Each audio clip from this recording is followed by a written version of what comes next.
And still on the issue of judgment debt, presidential staffer Dr. Clement Apaak has gone to court to challenge the award of 197 million cedi judgment debt against the government of Ghana by the Court of Arbitration in The Hague. And the judgment was awarded Bank Switch, an IT solutions company, following the cancellation of a contract signed in 2007. And joining me in the studio is Dr. Clement Apaak and lawyer Victor Adawudu. Gentlemen, you are welcome. Thank you. Let me first begin with you, Dr. Clement Apaak. Why are you in court? Well, first of all, I think it is proper to put things in perspective. The case that I have brought against the attempt by the consortium led by Bank Switch to get judgment awarded to them by the Republic of Ghana was instituted before the outcome of the International Court of Arbitration. And I brought this case forward largely because I felt that as a citizen, and this was before I became part of government, I had a responsibility to try and protect the state from losing resources, particularly when there is ample evidence to show that a contract like the one that was being used as a basis to ask for $400 million did not go through the right processes, particularly in terms of parliamentary approval. So it's important to put that into perspective. My case has been ongoing, although, of course, the consortium had also gone on to appeal to an international body. And I don't think that the outcome, as we now know it, should impact my case at the Supreme Court. Okay. Now, lawyer, you've heard from Dr. Apaak. Does he genuinely have a case? Yeah, thank you. Going by what has been filed and the determination that has been made by the United Nations Commission on International Trade, we call it UNTAD, that the arbitration went on. Definitely, they will look at, I believe the court will also look at that judgment because we've been part of that convention that we have signed to that convention, and the court will also look at that. However, let me quickly make it up with on that the Constitution is the highest, the law, the supreme law of the land, and this country is not bound by any law or order from anywhere, any international law or any. What we do is that the international law is made part, or when it is ratified and made part of our laws, it is still subservient to the Constitution. And it's only the Supreme Court that can give interpretation and enforcement of the Constitution. So does that mean this,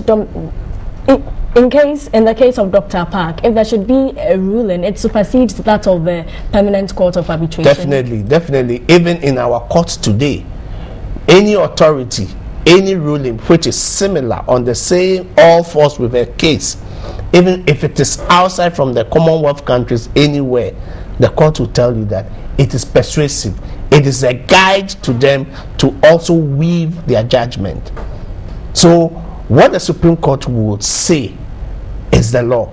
Let me give you an example, also very related, like the Balkan. When the Supreme Court declared and said that the Balkan and the Waterville, all of them were unconstitutional, that became the law.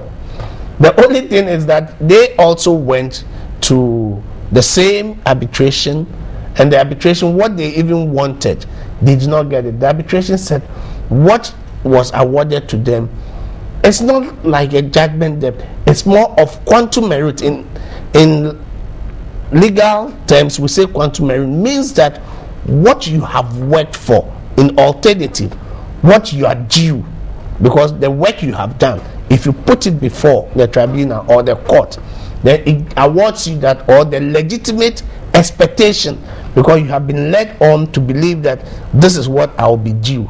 So that's the kind of quantum merit that the courts will always award. You've explained this very well. Why was the case in the first place sent to the Court of Arbitration then? No, because we are party to the convention, we have agreed. So anytime there are procedure by which we have to go.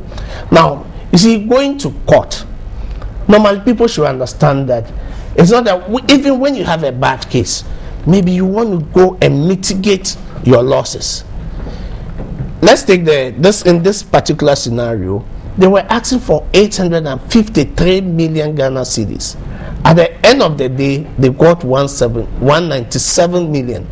So it means that one of the strategies may be the AG went in to mitigate our losses.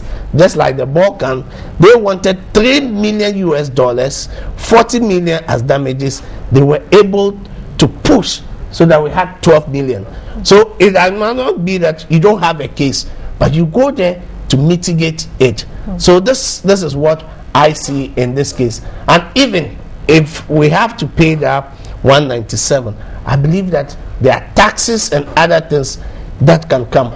Secondly, if you are a party, two parties go to court, judgment is entered in favor of one party. It does not foreclose that the parties cannot still compromise the judgment and agree that yes, we have a judgment, but if we sit down and we look at it, how much can you pay? So there's still a way that it can be negotiated. Now, Dr. Apaak, I also do understand that you are demanding that the contract between Bank Switch Ghana and government be declared null and void because it lacked parliamentary approval. Yes, I mean, I think that is clearly what I seek to do. And as the legal practitioner here has explained, in our country, the Supreme Court is the highest court of the land. And so as a private citizen, I mean, that is where I have to go to seek redress in my effort to protect the public interest. So yes, if the contract didn't go through Parliament for approval, it certainly must be declared null and void. And therefore, not only should it be declared null and void, but the state of Ghana should also be indemnified against any losses, damages, and whatever could be in the detriment of the state of Ghana. And I think that these are the sort of things that, you know, private individuals should be seeking to do in the collective effort to save our state from losing much needed resources through sometimes frivolous cases and the lack of proper processes, which then lead to the promulgation of contracts which can bring about these types of judgment debt claims against the state. Now, still on judgment debt, on what basis can a contract be abrogated? No, contract can be abrogated when you give notice to the other party and tell him that I can't be a servant in this contract. I think the terms negotiated is unfair. So you give notice to terminate, or when you terminate it, you have to pay damages. There's a clause that if any party terminated before without notice, there must be damages, and there's mutual agreement that all the parties can come and say that we don't want to go ahead with this. What we should bear is that you cannot make somebody or put him into servitude. Once you say, once I have a contract, you know the terms are not fair, it's unconscionable, you still want him to be part of that contract. So those are the three bases you can terminate a contract. So in this particular case between Bank Switch and Government of Ghana, was due process followed? You know, my understanding of this particular case is that they wanted Bank Switch as an IT company. What the proposal was that they can increase the revenue base of this nation. So what they wanted to do was the DICs, let's say the destination inspection companies, they wanted all those things should be disbanded. Then this one comes up. So what already GCNet was doing in Ghana Customs, you know, that time it was independent on its own, they were doing it, they saw it as superfluous. Now, government was also to pre-finance by paying 600,000 Ghana cedis every month. So looking at all this, they felt that it was superfluous. But so when it was seen as superfluous, they said no, this contract cannot go on. But if whether due process and others were followed, and that's when I'm saying if due process is not even followed, then what follows the termination of the contract is that you have to pay damages, or you have to pay for the work that they have been done. That's what I said is quantum merit, work that has been done, or the legitimate expectation that this is what will have accrued. So it's an accrued right. It has already been done. It comes to me.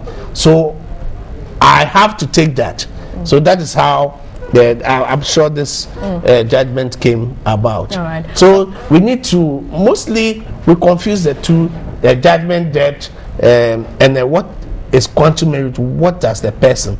It's not always just like a judgment is given that everybody thinks, because we have that negative connotation that judgment debt means that nobody did anything, nobody fought the case or pursued the case, but it is done, and what they are legitimately due is what is given. Just like the Balkan case, they felt that they were due 12 million, and that's what they were given. All right. Thank you very much, gentlemen, for your time. I've been speaking with Dr. Clement Apaak and lawyer Victor Adawudu, and it's about Dr. Clement Apaak filing a suit at the Supreme Court demanding that the contract between Bank Switch Ghana and government be declared null and void. Thank you very much for joining us. Thank you. You're still watching Midday Live on TV.